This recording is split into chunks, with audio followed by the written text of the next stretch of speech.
से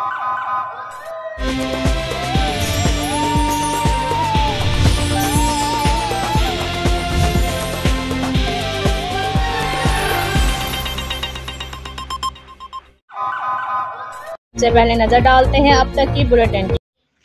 हुकूमत पंजाब की हिदायत पर यूनानी शहर समंदर में एक कश्ती डूबने के वाक़े पर मरने वाले पाकिस्तानी शहरियों के लिए DC ऑफिस कम्प्लेक्स में दुआई तकरीब का इनेकाद किया गया।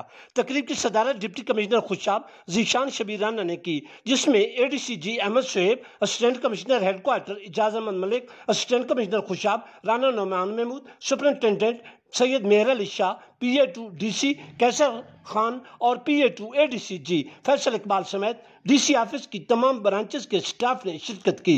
तकरीब में समंदर में कश्ती डूबने के वाक़े में जाँ बहक होने वाले पाकिस्तानी बशिंदों के लिए दुआए मग़फ़रत और लापता होने वालों के लिए बाजियाबी की दुआ की गई। इस मौके पर लवाकिन और पसमानदान के लिए सब्र जमील की दुआ भी मांगी गई। किया है कोका कोला ने। कोका कोला और दिल दोनों खोले और जी कोका कोला रियल मैजिक।